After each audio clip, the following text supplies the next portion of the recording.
दोस्तों स्वागत है आपका फ्यूचर टाइम क्लासेस में। दोस्तों हम पढ़ रहे थे संविधान की अवधारणा। संविधान की अवधारणा में आज हम एक नया टॉपिक डिस्कस करेंगे कि संवैधानिकता क्या होती है और संवैधानिक सरकार क्या होती है। साथ साथ हम कार्य विधि परक संविधान के बारे में बात करेंगे और निर्देशात्मक संविधान के बारे में बात करेंगे, क्योंकि पिछली क्लास में ये हमारा टॉपिक रह गया था जब हम संविधान का वर्गीकरण पढ़ रहे थे। तो देखिए संविधान क्या होता है। संविधान देश का सबसे बड़ा कानून संविधान कहलाता है। इसके अंदर लिखा होता है कि सरकार कैसी होगी, सरकार कैसे काम करेगी, नागरिकों के अधिकार क्या होंगे, ये तमाम बातें संविधान के अंदर लिखी होती है। वहीं अगर मैं शब्द यूज कर रहा हूं संविधानिकता, तो संविधानिकता क्या होती है? तो संविधानिकता एक सोच है जो बताती है कि सरकार को संविधान के नियमों में बंधकर काम करना चाहिए, सरकार को संविधान के अनुसार काम करना चाहिए, ये बताती है संवैधानिकता। यह है एक सोच। तो वहीं तो मैं कहूं कि सिर्फ देश के अंदर संविधान का होना काफी नहीं है, संवैधानिकता भी होनी चाहिए। आप देखिए एक देश में संविधान है लेकिन वहां की जो सरकार है वो तानाशाही कर रही है, संविधान के नियमों के विरुद्ध काम कर रही है, जबकि वहां पर संविधान है लेकिन वहां क्या नहीं है, वहां संवैधानिकता नहीं है। तो देश के अंदर संविधान का होना काफी नहीं है, संवैधानिकता का होना भी जरूरी है। क्लियर? चलिए जी, हम बात करते हैं कि ये जो संवैधानिकता है इसकी जरूरत क्यों पड़ी, क्या कारण है, क्यों इसकी जरूरत पड़ी, क्यों ये शब्द आया। अब देखिए संविधान का सिर्फ किताब में होना काफी नहीं है, संविधान विचारों में होना चाहिए, सोच में होना चाहिए, और वो काम कौन करेगा? संवैधानिकता। तो देखिए जरूरत क्यों पड़ी।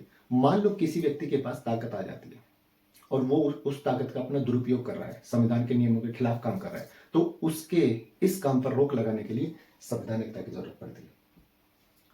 दूसरा, संवैधानिकता की जरूरत क्यों पड़ती है? सरकार की जो ताकत है उसको सीमित करने के लिए और उसको यह बताने के लिए कि तुम्हें कानून के हिसाब से चलना है, तुम सरकार हो, तुम संविधान में बंधे हुए हो, संविधान के नियमों में बंधे हुए हो, तो तुम उसके अनुसार काम करो, संवैधानिकता बताती है।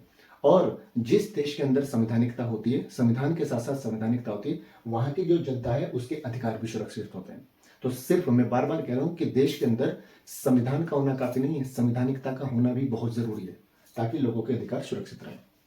वहीं मैं अगर संवैधानिक सरकार की बात करूं तो जो संविधान के मुताबिक काम करे संवैधानिक सरकार, जिसकी ताकत सीमित हो संवैधानिक सरकार, जो जनता की चुनी हुई सरकार हो संवैधानिक सरकार, मतलब लोकतांत्रिक, जो मनमानी ना करे संवैधानिक सरकार।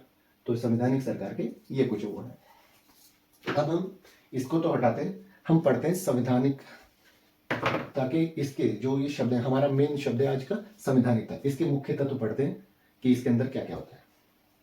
इसको हटाते हैं।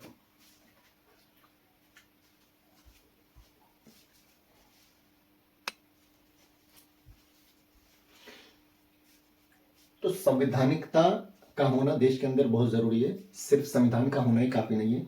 अब जिस देश के अंदर संविधान भी है और संवैधानिकता भी है तो उस देश की स्थिति क्या होगी, तो मैं यही बताने जा रहा हूं। देखिए सबसे पहले उस देश में क्या होगा, लोकप्रिय संप्रभुता होगी, मतलब असली शक्ति जनता के पास होगी। अगर जनता चाहे तो सरकार को बना सकती है और अगर जनता चाहे तो सरकार को गिरा सकती है, पहली बात।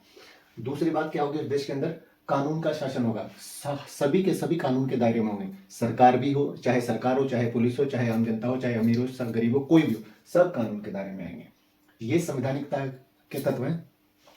तीसरी बात क्या होगी, उस देश में लोकतांत्रिक सरकार होगी, मतलब ईमानदार सरकार होगी और जनता के प्रति जवाबदेही होगी, जो भी सरकार काम करेगी उसको जवाब देना पड़ेगा जनता को। क्लियर? चलो जी, चौथी बात क्या होगी, शक्तियों का विभाजन। देश के अंदर शक्तियों का विभाजन होगा, जैसे विधायिका, कार्यपालिका और न्यायपालिका, ये तीनों संस्थाओं के पास अपनी अपनी शक्ति होगी और तीनों संस्थाएं एक दूसरे को संतुलित करेगी ताकि कोई एक संस्था ज्यादा ताकतवर ना बने। इस तरह की बातें होंगी वहां पर। स्वतंत्र न्यायपालिका होगी, बिल्कुल न्यायपालिका स्वतंत्र होगी, सरकार के दबाव में काम नहीं करेगी, कुछ नहीं होगा, बिल्कुल स्वतंत्र, न्याय मतलब न्याय। सेना पर सरकार का नियंत्रण होगा, ना कि खुद सेना का, ये उस देश के अंदर ये होगा। व्यक्तिगत अधिकारों का सम्मान होगा, मतलब जैसे जो व्यक्ति को मूल अधिकार मिले उनका सम्मान होगा, उनको कोई छीन नहीं सकता या उनको कोई हटा नहीं सकता। तो जिस देश के अंदर संविधान के साथ साथ संवैधानिकता भी है तो उस देश की स्थिति ऐसी होगी। तो ये था हमारा टॉपिक, जो कि संविधान की अवधारणा में हम पढ़ रहे थे, संवैधानिकता और संवैधानिक सरकार। ये हमारा ये जो हम चैप्टर पढ़ रहे थे संविधान की अवधारणा, ये संविधान की अवधारणा में ये हमारा पूरा का पूरा चैप्टर खत्म हो चुका है। बस एक छोटा सा टॉपिक मैंने कहा था जो कल हमारी क्लास में रह गया था कि कार्यविधि परक संविधान और निर्देशात्मक संविधान क्या होता है, वो हम डिस्कस कर लेते हैं। बाकी हमने संविधान की अवधारणा को लगभग 3 वीडियो में खत्म कर दिया है और वो भी बहुत आसान तरीके से। चलिए इसको हटाते हैं।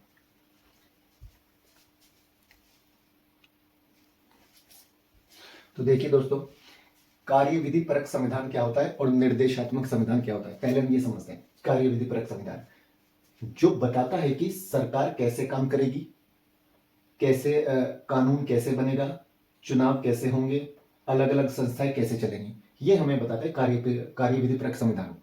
यानी काम करने की प्रक्रिया पर जोर देता है कि काम किस तरह से किया जाएगा। तो अगर मैं इसको एक लाइन में बोलूं तो ऐसा संविधान जो अधिकारों से ज्यादा सरकार के काम करने के तरीकों को समझाता है। मतलब सरकार को बताता है कि अधिकार तो है, तुम्हें पता है, उन अधिकारों का यूज कैसे करना है वो बताते हैं कार्यविधि परक संविधान। अभी हम इसकी मुख्य बातें भी पढ़ेंगे। लेकिन अगर मैं वहीं निर्देशात्मक संविधान की बात करूं तो जो सरकार को बताता है कि देश को किस दिशा में ले जाना है, जनता के लिए क्या क्या लक्ष्य हासिल करने हैं, कैसा समाज व्यवस्था बननी चाहिए। यानी ये जो निर्देशात्मक सिद्धांत है ये क्या करना है इस पर जोर देता है, कैसे करना है इस पर जोर नहीं देता। कैसे करना है वो पता है, क्या करना है ये बताता है सरकार को। तो अगर मैं इसको एक लाइन में बोलूं तो ऐसा संविधान जो सरकार को मार्गदर्शक देता है कि उसे न्याय, समानता और कल्याण जैसे लक्ष्यों को के लिए काम करना चाहिए, कि न्याय के लिए काम करना चाहिए, समानता के लिए काम करना चाहिए और समाज के कल्याण के लिए काम करना चाहिए। तो ये एक तरह से सरकार को निर्देश देता है और ये एक तरह से सरकार को बताता है कि तुम्हें किस तरह से काम, ये किस तरह से काम करना बताता है और ये क्या करना है वो बताता है। हम इसके मुख्य बातें पढ़ेंगे कि इसकी क्या मुख्य बातें और इसकी क्या मुख्य बातें, और फिर हम भारत की स्थिति देखेंगे इन दोनों के बारे में। इसको हटाते हैं।